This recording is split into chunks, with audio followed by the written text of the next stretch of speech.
అందరికీ నమస్కారం అండి. ఈరోజు మనం తండ్రి ఆస్తి అనే ఓ చక్కటి కథను విందాం. ఇక కథలోకి వెళ్దాం.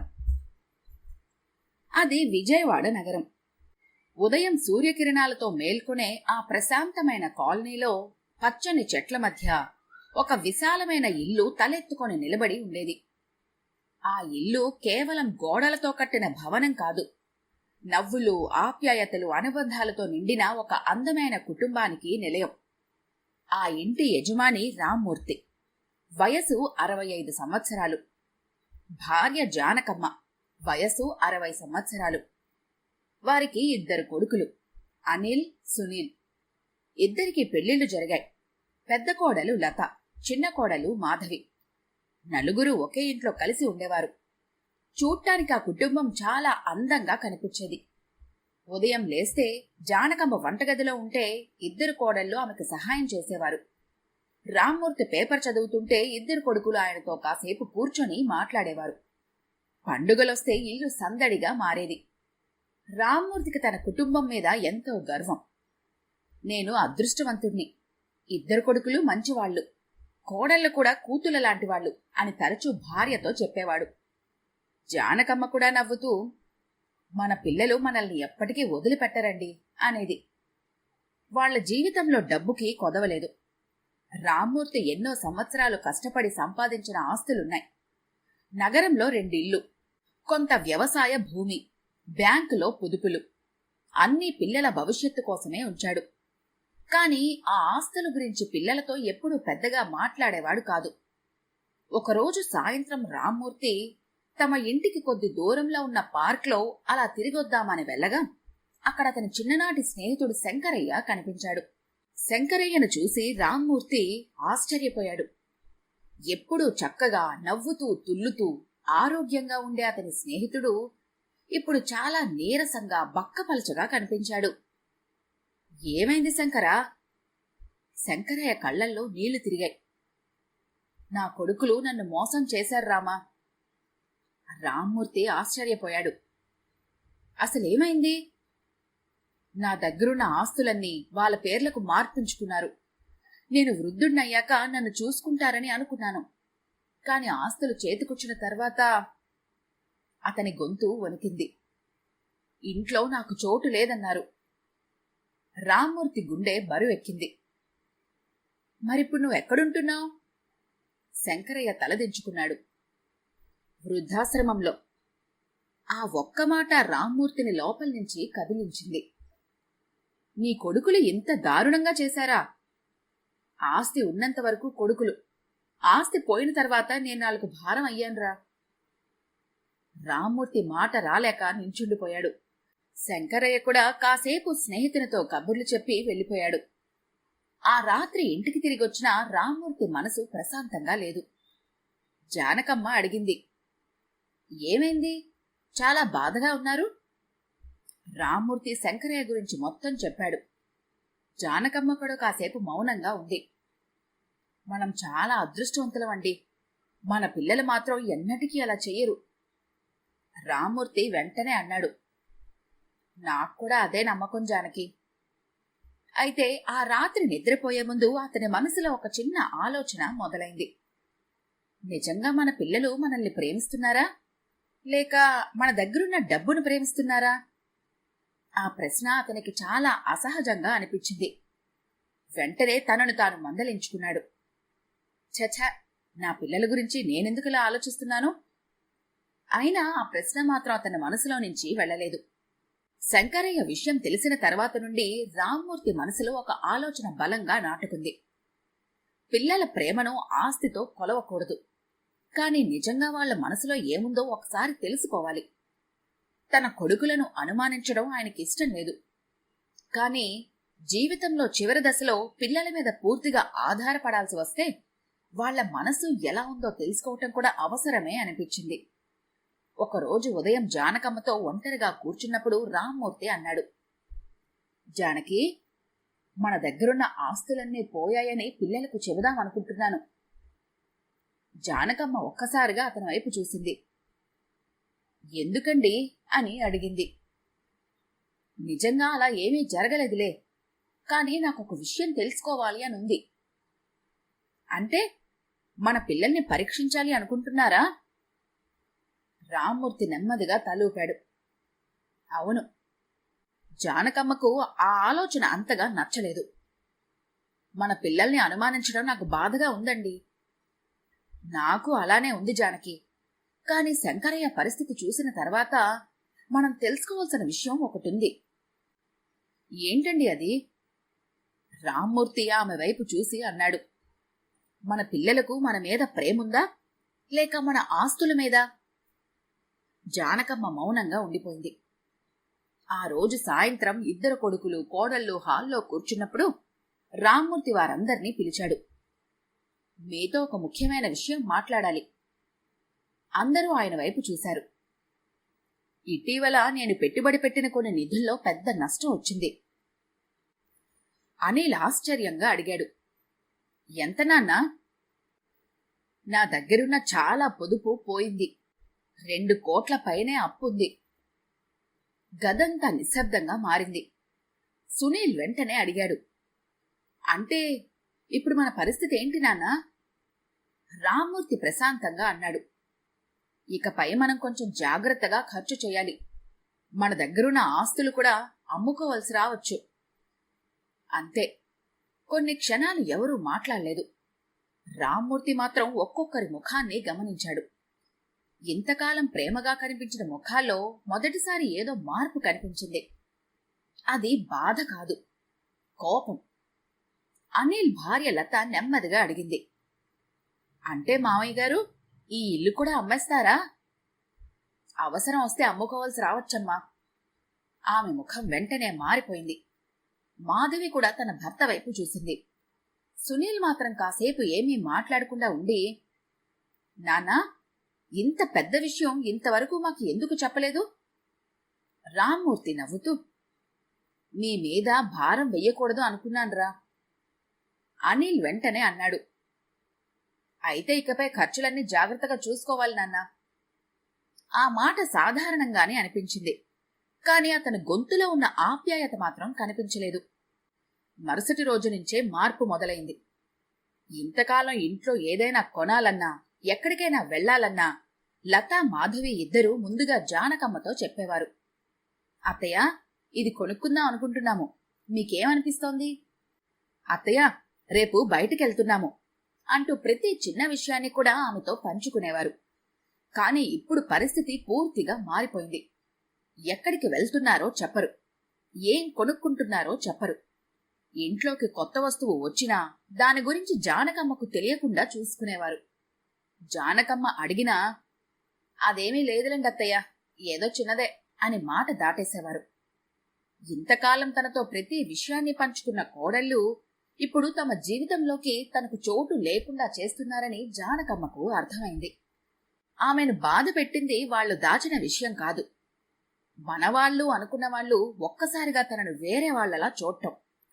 సునీల్ తండ్రితో మాట్లాడే సమయం తగ్గించాడు. అనిల్ కూడా ఇంటి ఖర్చుల గురించి లెక్కలు అడగటం మొదలుపెట్టాడు. రామ్మూర్తి అన్నింటినీ గమనిస్తున్నాడు.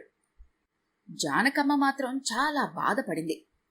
ఒకరోజు వంటగదిలో ఆమె మెల్లగా అంది. ఇంత త్వరగా మారిపోతారని నేను అనుకోలేదు. రామ్మూర్తి ఆమెను ఓదార్చాడు. ఇంకా చివరి నిర్ణయానికి రావద్దు. కాని వాళ్ళ ప్రవర్తన చూస్తుంటే మనకు కనిపిస్తున్నది నిజమే కావచ్చు. వాళ్ల మనసులో పూర్తిగా ఏముందో ఇంకా తెలియదు కదా అన్నాడు ఆయన. అయినా అతని గుండెల్లో మాత్రం భారంగా ఏదో కూర్చుంది.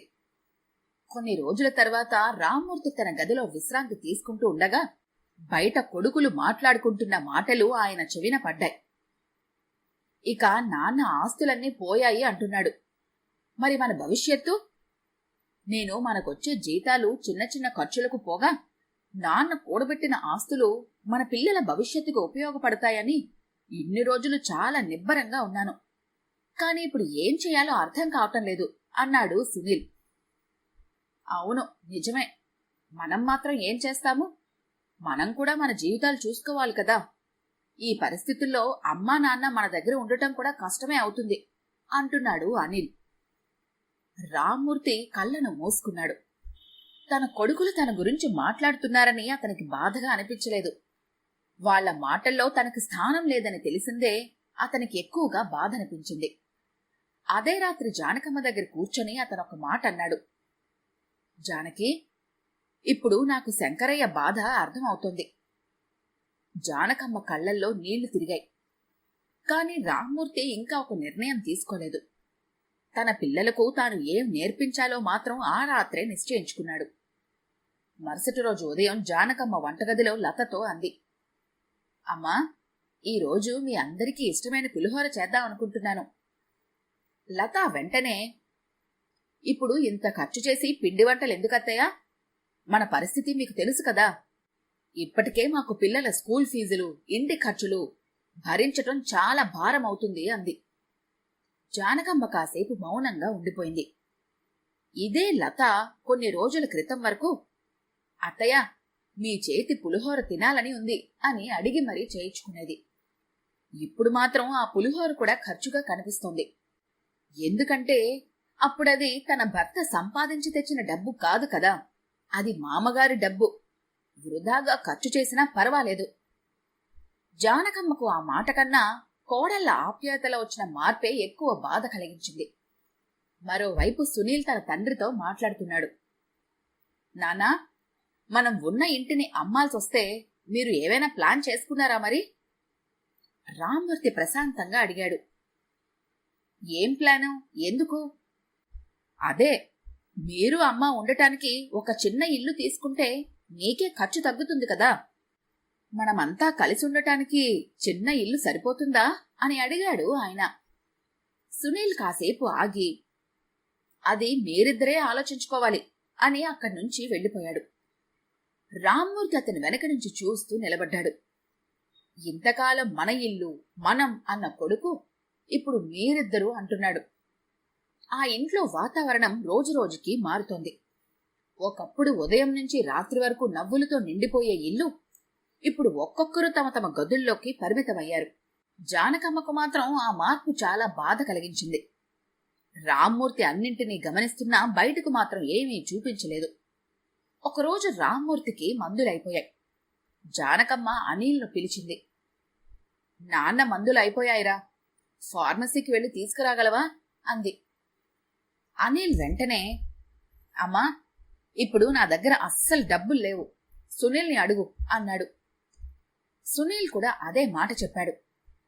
నేను బయటున్నాను, మీరు ఆన్లైన్లో ఆర్డర్ చేసుకోండి. జానకమ్మ ఏమీ మాట్లాడలేదు. రామ్మూర్తి మాత్రం ఆ మాటలన్నీ వింటున్నాడు. తన దగ్గర డబ్బు ఉన్నంతకాలం కొడుకులకి, కోడళ్లకి ఎలాంటి లోటు లేకుండా చూసుకున్నాడే. వారు అడగకముందే వారి అవసరాలు గమనించి వారికి అన్నీ అమర్చి పెట్టాడే.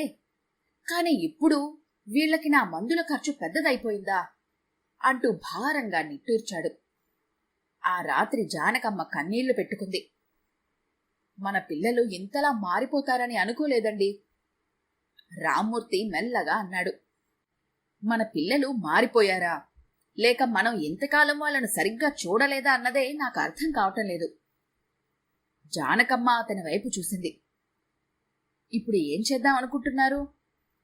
రామ్మూర్తి సమాధానం చెప్పలేదు. కొద్దిసేపటి తర్వాత తన గదిలోని పాత అల్మరాను తెరిచాడు. అందులో ఆస్తి పత్రాలు, బ్యాంక్ పాస్బుక్స్, పెట్టుబడుల వివరాలు అన్నీ జాగ్రత్తగా ఉన్నాయి. తాను జీవితాంతం సంపాదించిన ఆస్తులన్నీ అలానే ఉన్నాయి. కాని అతను చెప్పిన ఓ అబద్ధం తన పిల్లల మనసులో ఉన్న నిజాన్ని మాత్రం బయటపెట్టింది. రామ్మూర్తి వెంటనే ఒక నిర్ణయానికొచ్చాడు. జానకమ్మను చూస్తూ, మన పిల్లలకు ఇక పాఠం చెప్పాల్సిన సమయం వచ్చింది అన్నాడు. జానకమ్మ భయంగా చూసింది. ఎందుకండి ఇప్పుడు లేనిపోని గొడవలు?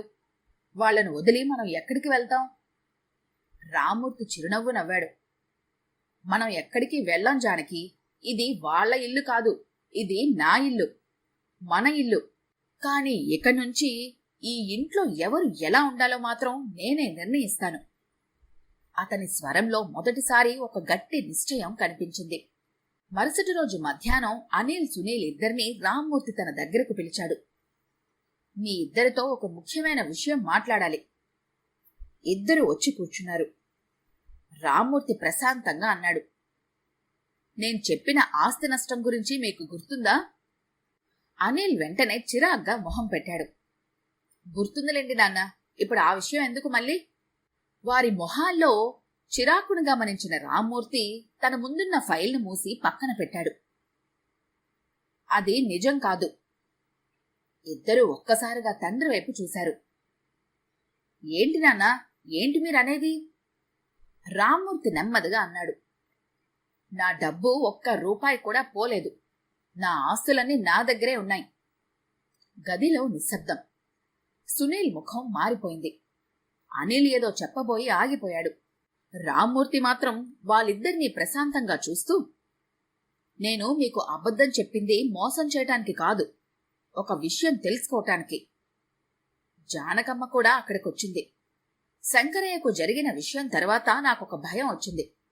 మన పిల్లలు కూడా ఆస్తి లేకపోతే మనల్ని గౌరవిస్తారా అని.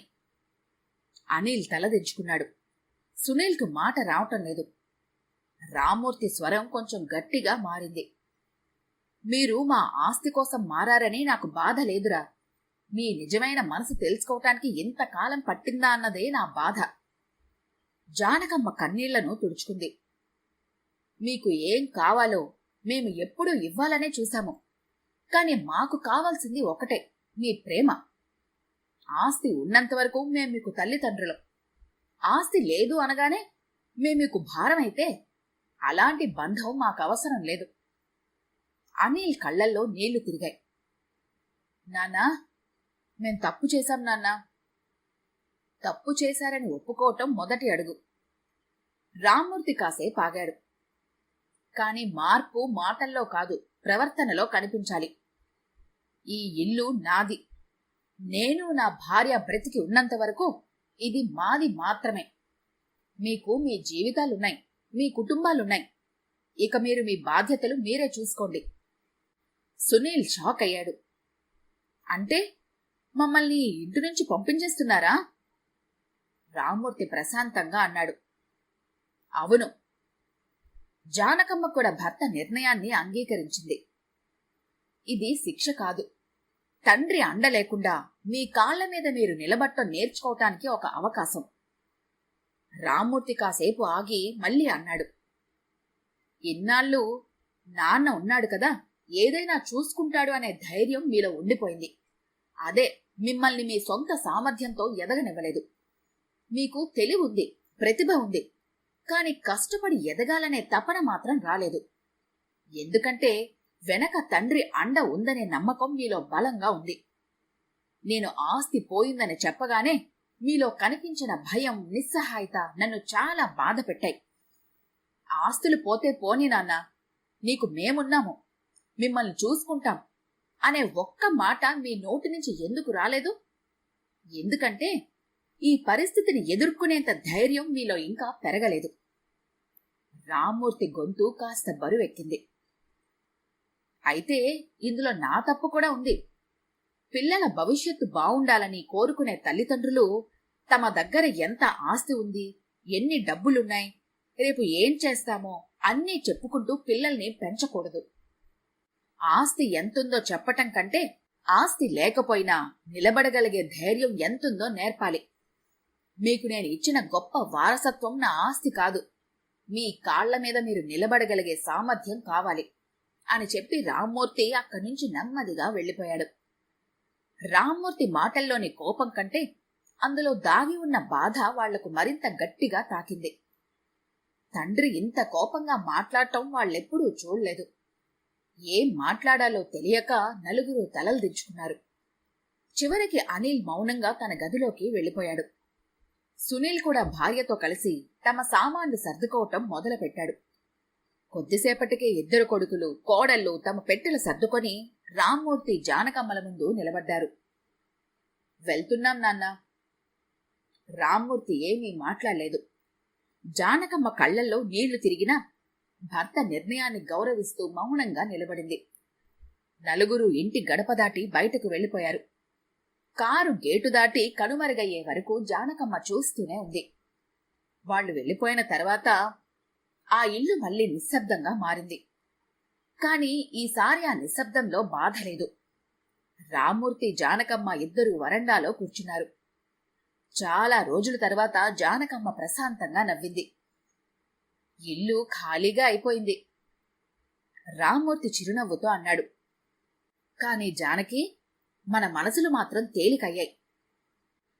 అయితే కొడుకులు ఇంటి నుంచి వెళ్లిన తర్వాత మొదట కొన్ని రోజులు రామ్మూర్తికి, జానకమ్మకి ఇద్దరు ఒంటరిగా ఉన్నట్టుగా అనిపించేది. ఉదయం పిల్లల మాటల్లేవు, సాయంత్రం ఇంట్లో సందడి లేదు. కాని కొద్ది రోజుల్లో ఆ నిశ్శబ్దానికి వాళ్లు అలవాటు పడిపోయారు. రామ్మూర్తి తోటలో సమయం గడపటం మొదలుపెట్టాడు. జానకమ్మ తనకిష్టమైన పనులు చేసుకుంటూ ప్రశాంతంగా ఉంటుంది. ఇద్దరూ ఒకరికొకరు తోడుగా ఉండేవారు. ఇదిలా ఉండగా అనిల్, సునీల్ జీవితాల్లో కూడా మార్పు మొదలైంది. ఇంతకాలం తల్లిదండ్రులు ఉన్న ఇంట్లో అన్నీ సులభంగా జరిగేవి. ఇప్పుడు ఇంటి ఖర్చులు, వంట, బయట పనులు, ప్రతి బాధ్యత వాళ్ల మీదే పడింది. ఒకరోజు అనిల్ భార్య లత నెమ్మదిగా అంది. అత్తయ్య మన కోసం ఎన్ని పనులు చేసిందో ఇప్పుడు అర్థం అవుతుంది. మాధవి కూడా తన భర్తతో, ఆస్తి లేదని తెలిసిన వెంటనే మనం వాళ్లతో మాట్లాడిన తీరు గుర్తొస్తే నాకు చాలా సిగ్గుగా అనిపిస్తుంది అని చెప్పింది. కోడళ్ళిద్దరికీ కూడా మామగారి మాటలు గుర్తొచ్చాయి. మీకు కావాల్సింది మా ఆస్తి కాదు, మా ప్రేమ. ఆ మాట వాళ్లను లోపల నుంచి కదిలించింది. కాలం గడిచే కొద్దీ అనిల్, సునీల్ ఇద్దరూ తమ తప్పును పూర్తిగా అర్థం చేసుకున్నారు. ఇక తండ్రి ఆస్తుల మీద ఆధారపడకుండా తమ సామర్థ్యానికి తగ్గ మంచి ఉద్యోగాలు చూసుకొని జీవితాన్ని సొంతంగా నిలబెట్టుకోవటం మొదలుపెట్టారు. ఒక ఆదివారం ఉదయం రామ్మూర్తి తోటలో మొక్కలకు నీళ్లు పోస్తున్నాడు. జానకమ్మ పక్కనే కూర్చొని పూలను అల్లుతోంది. గేటు దగ్గర కారు ఆగింది. అనిల్, సునీల్ తమ భార్యలతో కలిసి దిగారు. జానకమ్మ ఆశ్చర్యంగా చూసింది. వాళ్లు నేరుగా లోపలికొచ్చి తల్లిదండ్రుల ముందు నిలబడ్డారు. అనిల్ చేతులు జోడించి, నాన్నా, మమ్మల్ని క్షమించండి నాన్నా అన్నాడు. రామ్మూర్తి ఏమీ మాట్లాడలేదు. సునీల్ కళ్లల్లో నీళ్లు. నాన్నా, మీ ఆస్తిలో చిల్లి గవ్వ కూడా మాకు ఇవ్వకపోయినా మాకు ఎలాంటి బాధ లేదు. ఇక నుంచి మీ ఇద్దరి ఖర్చులన్నీ మేమే కలిసి చూసుకుంటాము. కాని మమ్మల్ని మాత్రం మీకు దూరంగా ఉంచకండి నాన్నా. జానకమ్మ కళ్లల్లో నీళ్లు తిరిగాయి. అనిల్ తండ్రి చేతిని పట్టుకొని అన్నాడు, మేమిన్నాళ్ళు మీ దగ్గర ఉన్న ఆస్తిని చూశాము. ఇప్పుడు మీ విలువను తెలుసుకున్నాము. సునీల్ గొంతు బరువెక్కింది. మాకు మీ డబ్బు అవసరం లేదు నాన్న, మీ ప్రేమే కావాలి. మీరు మమ్మల్ని క్షమిస్తే చాలు. కొద్దిసేపు రామ్మూర్తి ఏమీ మాట్లాడలేదు. తర్వాత ఇద్దరు కొడుకులను దగ్గరికి తీసుకున్నాడు. నాకు కావాల్సింది కూడా అదేరా. ఆస్తి మీకు ఇవ్వటం కంటే మీ జీవితాన్ని మీరే నిర్మించుకోవటం చూడటమే నాకు నిజమైన ఆనందం. ఆ తర్వాత రామ్మూర్తి తన ఆస్తిలో కొంత భాగాన్ని శంకరయ్య ఉంటున్న వృద్ధాశ్రమానికి విరాళంగా ఇచ్చాడు. ఎంతైనా తండ్రి కదా, పిల్లల మీద ప్రేమ ఎక్కడికి పోతుంది? మిగిలిన ఆస్తిలో కొంత భాగాన్ని కొడుకులకు తెలియకుండా వారి భవిష్యత్తు కోసం ఫిక్స్డ్ డిపాజిట్లుగా పెట్టాడు. మరికొంత తమ వృద్ధాప్య అవసరాల కోసం భద్రంగా దాచుకున్నాడు. పిల్లలకు ఆస్తి ఇవ్వకూడదు అనేది నా ఉద్దేశం కాదు. ఆస్తి మీద ఆధారపడకుండా వాళ్లు తమ జీవితాన్ని వాళ్లే నిర్మించుకోవాలని మాత్రమే అనుకున్నాను అని రామ్మూర్తి జానకమ్మతో అన్నాడు. జానకమ్మ చిరునవ్వుతో, తండ్రి మనసు అంతే, కోపంగా దూరం చేసినా పిల్లల భవిష్యత్తు కోసం ఆలోచించటం మాత్రం ఆపదు అంది.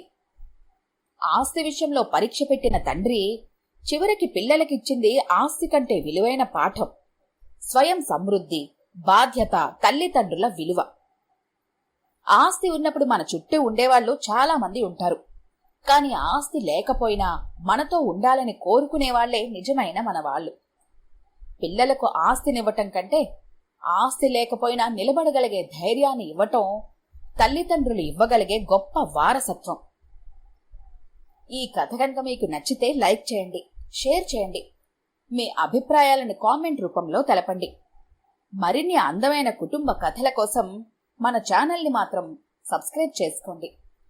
మళ్ళీ ఇంకో మంచి కథతో కలుద్దాం. అంతవరకు సెలవు. మీ హైమ.